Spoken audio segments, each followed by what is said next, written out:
There we go. Welcome. Hello. And we're back at Berkley Local. I'm Chris Weigel. Today, our special guest is Ian Duncanson of MSUFCU. Right? Those are the six very excited to be letters here in the alphabet. And what do those letters stand for, Ian? So it's MSU, or Michigan State University Federal Credit Union. Very good. And you are located in Berkley, or one of your major locations is in Berkley. Yep, we have a location. It's 1833 Coolidge. We've been there since about 2019. And super excited to be a part of the Berkley community.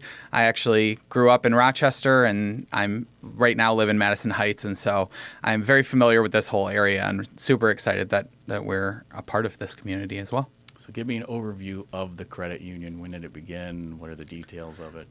Sure. So MSUFCU was founded in 1937, and we were actually founded out of a desk drawer. And so we have a foundation called the Desk Drawer Fund because of that. We were founded by Michigan State University employees in a desk drawer, and eventually we grew to where we are today, and the growth has just been exponential. So we started on campus at Michigan State, began exclusively for employees, and then over time have expanded that to students and alumni. We're also Oakland University Credit Union, which we became the official credit union of Oakland University in 2013, though we've had a branch presence since 1973. 3773. It's right. easy to remember that yes. way. Right on the edge of Oakland University's campus, and so we've been serving OU staff for decades.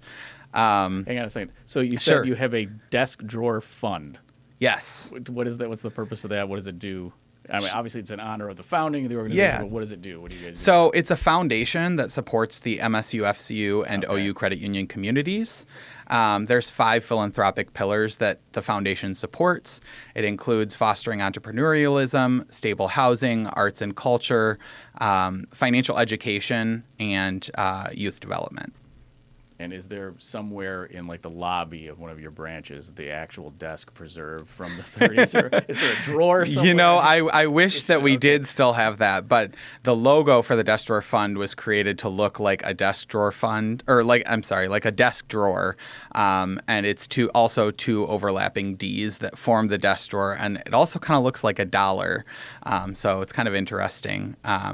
But really designed for both members and employees to be able to support the community through the Desk Drawer Fund's efforts. Our recent investment from the Desk Drawer Fund in this region of the state was a $50,000 donation to the Detroit Institute of Arts to support the James Barner exhibit. So I had the pleasure of going and touring that a couple weeks ago and getting to see the really impactful exhibit.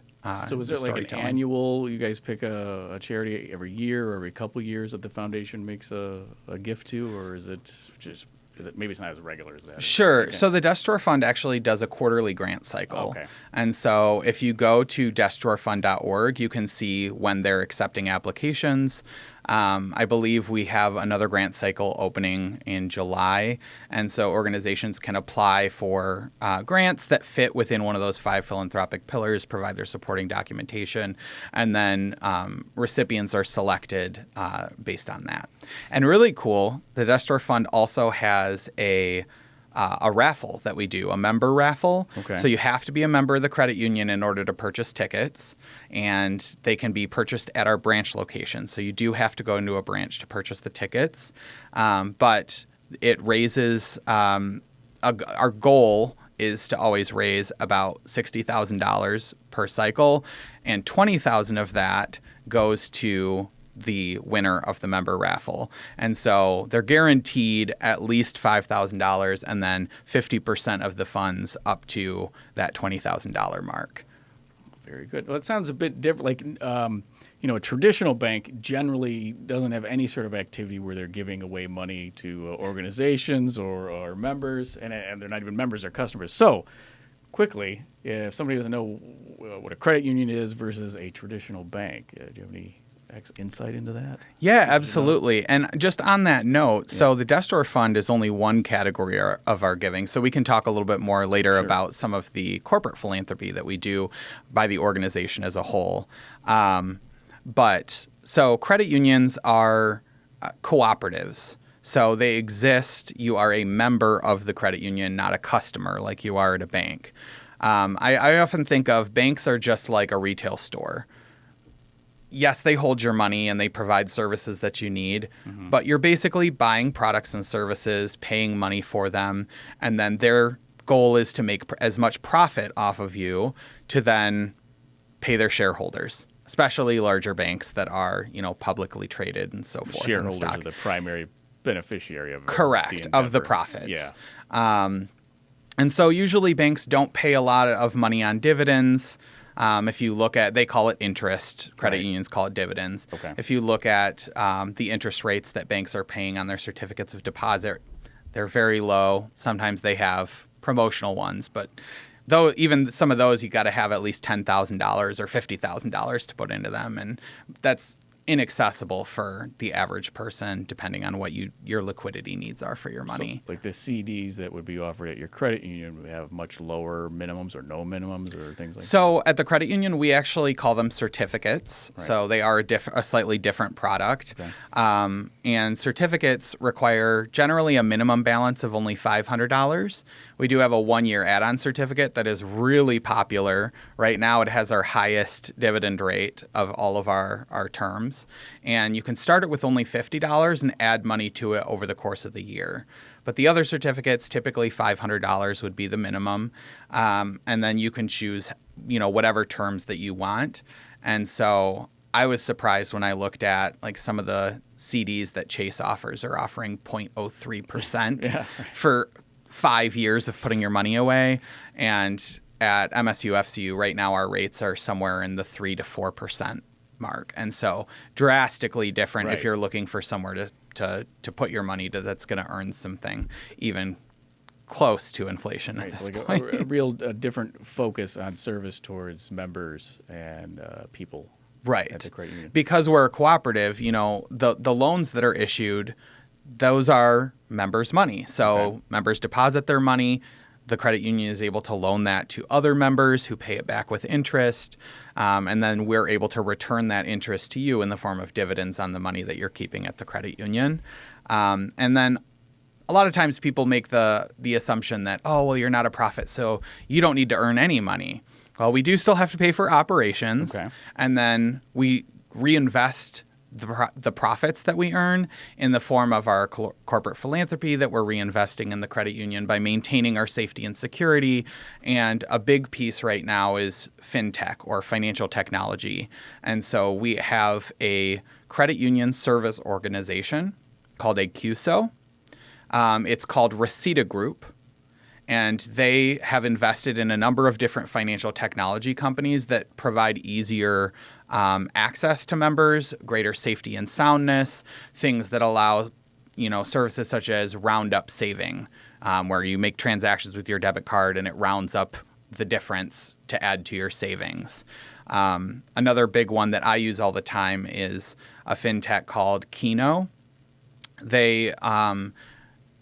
It basically creates a dynamic CVV code. So, that little 3-digit number on the back of your card. It creates a dynamic CVV code that changes. So if you're using that card online and you have to enter that CVV code, it's going to change every set period. I think it might be a 12-hour period or something like that. And so it's always different. If somebody else gets your info with that CVV, they wouldn't be able to use the card data elsewhere. A focus on not only service but security. So at like a commercial bank, a lot of people are aware of the FDIC, which is federal insurance of their money. At a credit union, I would imagine there's something similar. What's available for people at a credit union as far as insurance? Yeah, absolutely. So credit unions are insured by the National Credit Union Administration, or the NCUA. And the insurance amount is up to $250,000, which is equal to the FDIC insurance. So the NCUA is the regulatory body that also makes sure safety and soundness of credit unions. Interestingly, the NCUA requires So you think about capital, or it's sometimes called equity. It's kind of, think about it like the credit union savings account, right? We have our own personal savings account. You get a flat tire, you dip into that, you pay for it. So the credit union savings account is that equity or that capital. And so when we enter a recession, we've got money to be able to use to support areas that need it so that we're not making a bunch of cuts and so forth. So the NCUA requires a minimum 6% equity, and to be well capitalized is 7%. At the credit union, our board has really put a strong emphasis on that safety and security. Taking it seriously. It's one of our key initiatives, and so they aim to have us somewhere between 10 and 12%. That's kind of the credit union's goal, and because of things as of lately, the economic costs and so forth, we're at about like 9.5%, and that does change periodically depending on what economic factors there are, or if we make a larger investment, sometimes we need to dip into that. But we're in great shape, and so that compounds the insurance that we provide, in that we really do put a strong emphasis on protecting our members' money. Stability and security and a strong foundation. And, Right. No gambling with your members' money. Correct. No risky Yeah, investments. we're not investing in venture capital operations Right. and that have high returns and high risk. Where the credit union invests their money in, the number one thing we want to invest in are loans, because those have the greatest benefit to the community and the return. But then we have other investments, treasury securities and things like that are safe investments, and so not at huge risk of losing money that's going to put the credit union at risk.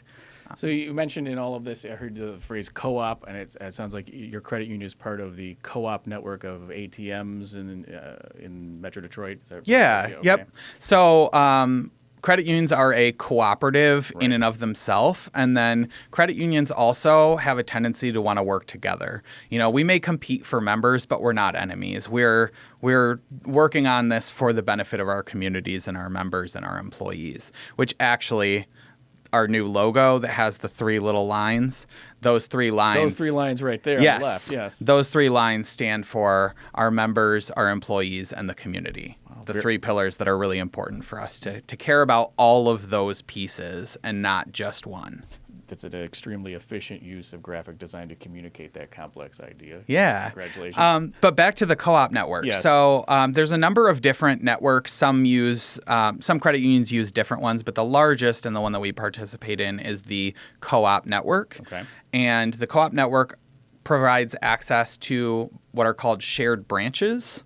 Shared branches, there's about 5,000 of them across the U.S., are another financial not just institution. Michigan. Correct. Right. So They're another credit union that you can actually walk into their branch and give them your MSUFCU account cards. They can make withdrawals, deposits, cash checks, etc. Make it super easy to access your accounts. And then they also have shared ATMs, which there's over 30,000 of those across the U.S. And so it makes it super easy to access your money in that form. A lot of times people think, oh, well, I've got to have an account at Chase or Bank of America because they have a lot of ATMs. There are actually more ATMs in the co-op network than there are physical ATMs that Chase or Bank of America have. And so I like to share the story. So my best friends live in Minneapolis. Every time I go there, they have a credit union out there that has co-op ATMs. I can withdraw money, deposit money super easily. In this area, you ever been to a 7-Eleven? Yes. 7-Elevens? I'm sure most of the listeners and viewers have a Slurpee one time or another in their exactly lives at 7-Eleven. And you make your withdrawals and deposits at a 7-Eleven. I did that when I was in Denver a few years back. They had a 7-Eleven, and I walked in, withdrew $20 that I needed cash. And so it's far easier to access your account than most people realize wherever you are. You don't just have to go to the location in Berkeley, as nice and wonderful as that branch is. You can go all around the country to access your money. However, what's unique beyond just a typical ATM machine, what's unique at MSUFCU, I understand you have something known as video teller machines. And I have a picture of them, which I'm going to show everybody. And can you explain What is that? Yeah, so video tellers or VTMs, video teller machines, allow you to drive up and actually speak with a member or an employee, rather, of the credit union. And so you can use them like a typical ATM if that's all you need to do. And after VTM hours, they do operate as typical ATMs as well. Okay. But with the video tellers, you actually are talking to a live person. Our video services team helps to support this service. And so it's an actual person, not an AI representation. Not just an emoji, right? And they can help with things that you might not be able to do at an ATM. So they can, number one, actually make larger withdrawals for you of up to $4,000. So that is much larger than the ATM limit, which is typically about $1,000. Okay.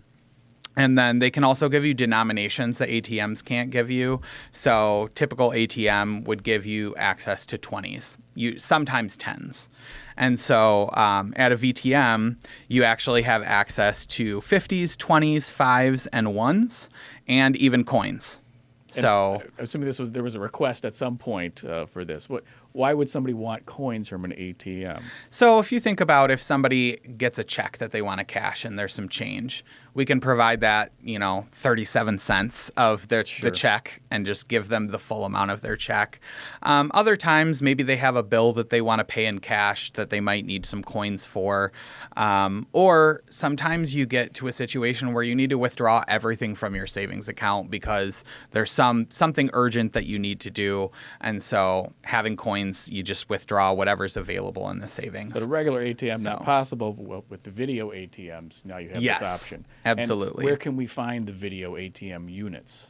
Yeah, so they're in our drive-thrus, just like we used to have drive services where we had employees in the branch that would then send the tubes up with the cash and everything.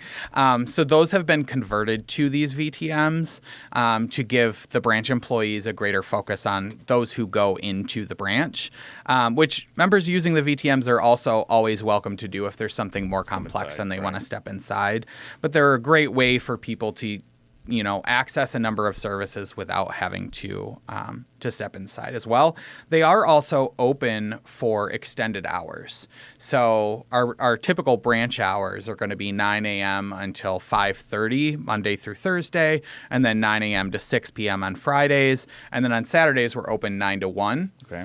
The VTMs actually begin earlier, and so they are open from 8 a.m. to 6 p.m. Monday through Friday and 9 a.m. to 3 p.m. on Saturdays. So it gives you even greater access to the money that you have. And another cool thing you can actually, unique to the VTMs, is that if let's say you're depositing a check. Sometimes if you go to an ATM and you deposit that check, they're going to place a hold based on account activity or the amount.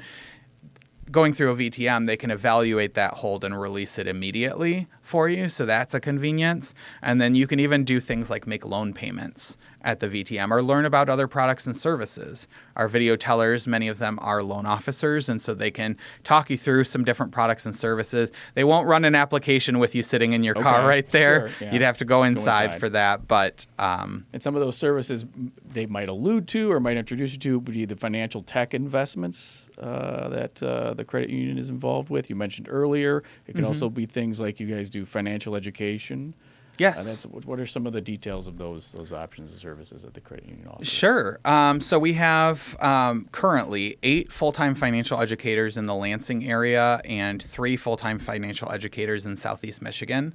Those educators coordinate with community partners, and that can include partner nonprofits that we've had relationships with for donations and other types of things, as well as K through 12 schools. We do a lot of financial education in partnership with schools.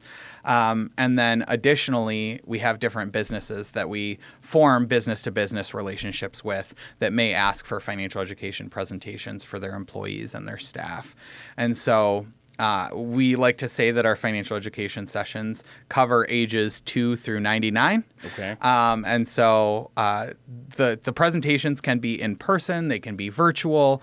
We have all sorts of activities and all sorts of topics, everything from, credit to budgeting to investing, just getting started, money and emotions, planning for the costs of college, and all of those really important things that oftentimes people could use that dedicated presentation versus trying to just find articles online that may or may not be biased and have misinformation. Who knows? Yeah, the reliability. Yeah. Yeah. We also have a seminar series.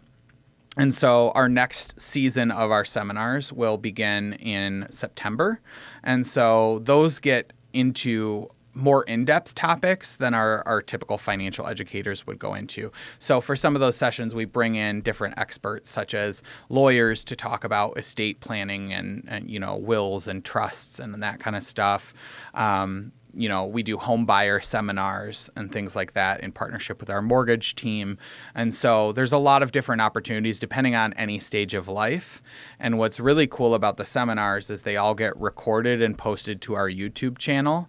And I can share you the link of that so you can share it out. You can be found if you go to MSUFCU.org, you can find out all this information, find links to all of this stuff. Yep. And does that education, there's also community engagement. So I understand we have a photo here from a Detroit College and Trade Fair. So what's going on? Is that an extension of this? Is that related to that? Yeah, so this photo is taken at, like you said, a college and trade fair that we've been a partner of for several years now. It occurs in Detroit, has students from all over the region. There's usually universities and colleges there, and some of them are offering early admission and so forth. Our role there is to talk about financial products and services that are available, particularly given the number of products and services we have targeted towards helping college students build credit and get comfortable with using their accounts for the financial education, et cetera. We do also hold a financial education workshop at this trade fair. So that's a great resource for those who attend. And then there's also a couple folks in this photo from our talent acquisition team, because we do also have job opportunities. And so we're also looking to recruit people who are looking for well-paying job with good benefits and, ready to dive into the workforce. All from that one table. Fantastic. Absolutely. That's going on there. Yeah. Also, in regards to college education, I understand you guys have partnered with it was the Oakland University Arena and Meadowbrook Amphitheater. So what can you tell me about that? We have that image there. Yeah, so we are, and sometimes people get this confused. So Oakland University Credit Union is a trade name of MSU Federal Credit Union. That you guys. So correct. Yes. And so we formed the partnership in 2013. We have a branch in the Oakland Center on campus, as well as ATMs kind of scattered throughout the campus. And our branch in Auburn Hills at our new regional building that opened earlier in 2022 is also dual branded. And so students can get cards that have Grizz on them and, things that are Oakland University specific as opposed to having Sparty on their card. If they're an OU grad, they might prefer that. But supported and backed up by MSUFCU. Correct. The foundation of it. And so along with that partnership, we do a lot of financial education on campus. And recently, the OU Credit Union purchased the naming rights for the Meadowbrook Amphitheater. And so you'll notice if you go to the amphitheater that our logo is on the main sign out on University. And then also when you're walking up to the ticketing section, you'll also, it's kind of cleverly put in there, you'll see one MSU FCU logo on each side, because we want people to understand that we are both MSU Federal Credit Union and OU Credit Union. And, we support Oakland University and Meadowbrook Amphitheater as an organization in our entirety. So 7 years, we've got the naming rights for the amphitheater, and we're really excited. That fits with the arts and culture piece. It certainly does. Fits with community engagement. And speaking of which, coming up very soon in Berkley, at Berkley Local, there's an event. Happens every year. It's the Street Art Fest. And what's your role with the Street Art Fest? Yeah, so we are the presenting sponsor and have been for several years now of the Berkley Street Art Fest. It takes place on July 15th from 11 a.m. to 5 p.m. And it fits well with one of our top categories of giving and involvement in Southeast Michigan, which is arts and culture. So arts and culture are really important to our members, and it's really important to us to invest in opportunities like this that enhance access and accessibility for anyone, any stage of life to come and enjoy the art in their community. You can purchase art from different vendors there. There's street artists drawing with chalk on the street. That's why it's the Street Art Fest. Right. There's food trucks where you can, purchase anything that is to your delight. And we will also have a booth there. Yes. So people can learn about the credit union and learn about our mission and our accounts and so forth. And again, everyone, July 15th, 2023, and it's 11 a.m. to 5 p.m. Yes. Very, very excited to be there. It's very important to us. Why is MSUFCU, Ian Duncanson, a great place to work? Sure. So what's interesting is the first place my mind always goes when someone asks this is the number of people who started at the credit union thinking, I'll just do this for a year or two while I figure out what I want to do next, and are still there, myself included, almost 9 years later, is just incredible. And anyone that's been there for more than 5 years, even less than 5 years, is going to tell you, I didn't really expect to be here for this long when I first started. So a couple of things that are really important and really valuable, I think, that make MSUFCU such a great place to work include our really exceptional benefits. So we have 100% paid health insurance. The health insurance beat out my dad's retirement health insurance, and he was a teacher, retired, has his retirement health plan, and my insurance has been superior to that, including medical, dental, and vision. We also have really generous PTO. So within your first year, you can start earning up to 26 days of PTO. So you begin earning 8 hours per pay period when you start, and then the longer you're there, that increases. And so that equates to initially about 26 days of PTO a year, in addition to 11 paid holidays. So we just had Juneteenth in June, and that is one of the newer paid holidays that we have. And so significant PTO as well as paid holidays. So very few job openings at the credit union. We actually, because we're continuing to grow, there's lots of opportunities. So definitely check us out if you're interested in work. So additional things, we've got an educational assistance program. Yes. I'm actually pursuing my master's degree right now in organizational leadership through our partnership with Northwood, and it's mostly being paid for by the credit union through our educational assistance program.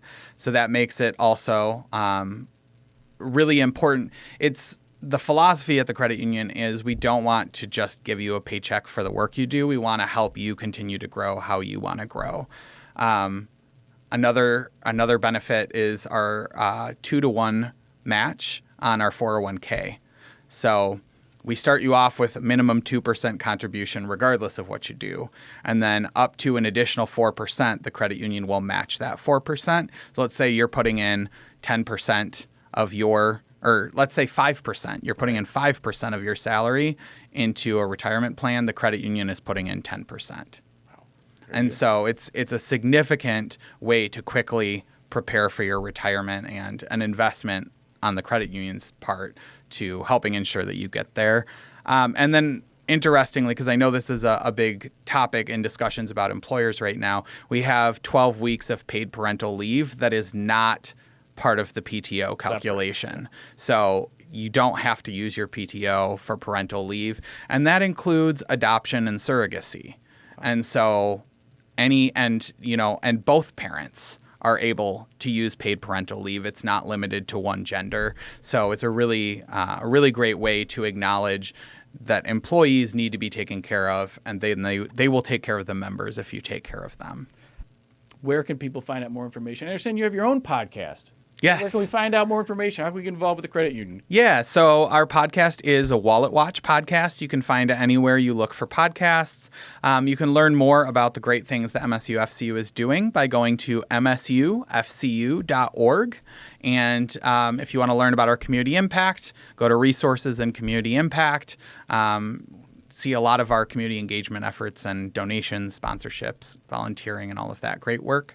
And then financial education is all on there too, as well as our great products and services, which I know we didn't talk a lot about, but they are excellent. So please feel free to check those out as well. Check out the website. Check out the Berkley branch. Look for them at the Meadowbrook Amphitheater. This is fantastic. And remember, it all started in a drawer. Thank you, Ian Duncanson. This has been Berkley Local. I'm Chris Weigel. Go to your credit union.